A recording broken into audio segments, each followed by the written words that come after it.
জিজ্ঞাসা করে, হে আমার বান্দা, আমার হারামকে তারা হালাল করলো, তোমার কি ভূমিকা ছিল এটাকে নিষিদ্ধ করার জন্য?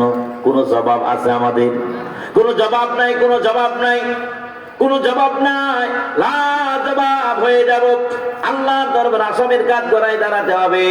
এই কারণে যারা মদকে যারা নিষিদ্ধ করবে, যারা পতিতালয় নিষিদ্ধ করবে, যারা সিনেমাকে নিষিদ্ধ করবে, যাত্রা সিনেমায় কোন তন্ত্র মন্ত্র আর আমরা দেখতে চাই না, ঠিক কিনা বলেন?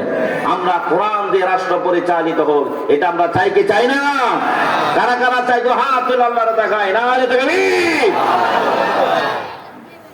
কোরআন দিয়ে, কোরআনের সমাজ যখন হয়ে যাবে, তখন আর পতিতালয় থাকবে না। জেনা, ব্যভিচার, মদ, জুয়া, চুরি, ডাকাতি, জেনা, ব্যভিচার, মদ, জুয়া, হত্যা, সন্ত্রাস, চাঁদাবাজি, মাস্তানি, গুন্ডামি, সুদ, ঘুষ ইত্যাদি সমাজ থেকে বিতাড়িত হবে যখন কোরআনের রাজ কায়েম হয়ে যাবে। কথা বলে ঠিক কিনা? জাহিলিয়াতকে আল্লাহ রাসূল সাল্লাল্লাহু আলাইহি সাল্লাম দূর করেছেন কিসের মাধ্যমে? কোরআনের মাধ্যমে। কিসের মাধ্যমে? কোরআনের মাধ্যমে। সেই কোরআন এখনো আছে না নাই? আছে না নাই? এই কোরআন দিয়ে যদি আল্লাহ রাসূল একটি সোনার সমাজ কায়েম করতে পারেন, যে সমাজে অপরাধ মুক্ত একটি সমাজ কায়েম করতে পেরেছিলেন, সেই কোরআন তো এখনো আছে।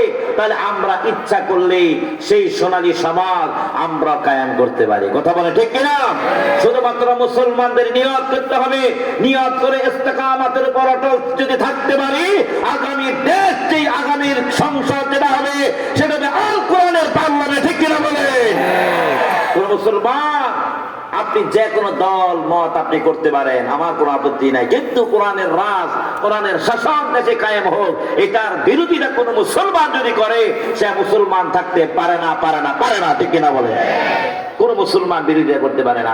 আপনার কোন ইসলামী দলের উপরে রাগ থাকতে পারে, খুব থাকতে পারে, এই ইসলামী দল করার দরকার নাই, কিন্তু যে ইসলামী দল আপনার পছন্দ হয়, অথবা বিএনপিও যদি, বিএনপি, আওয়ামী লীগ, জামাত, তারপরে চরমনাই সহ, খেলাফত, মন্ত্রী সহ যে কোনো দল যদি কোরআনের তারা প্রতিশ্রুতি দেয়, আমরা ক্ষমতায় গিয়ে কোরআন দিয়ে রাষ্ট্র পরিচালনা করব, আমরা এই দলের সাথে আমরা কাজ করব। কথা বলেন ঠিক কিনা? আমরা কোন দলকে ক্ষমতায় নিতে চাই না, আমরা আল্লাহর কোরআনকে ক্ষমতায় নিতে চাই, ঠিক কিনা বলেন?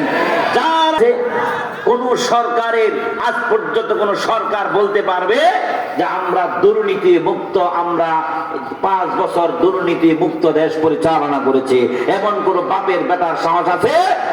দুর্নীতিতে চ্যাম্পিয়ন করেছে আমার বাংলাদেশ থেকে, বারবার দুর্নীতিতে চ্যাম্পিয়ন করেছে, বারবার আমার দেশের হাজার হাজার লক্ষ কোটি টাকা বাহিরে পাচার করে দিয়েছে। কথা বলে ঠিক কিনা?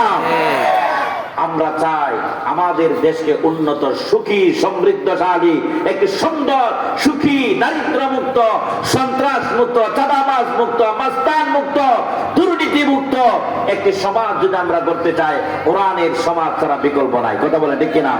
কোরআন ছাড়া বিকল্প কোনো রাস্তা নাই, একমাত্র কোরআনই পারে সুখী, সমৃদ্ধশালী, সন্ত্রাস মুক্ত। কথা বলেন ঠিক কিনা? বৈষম্যহীন সমাজ যদি করতে চায়, তাহলে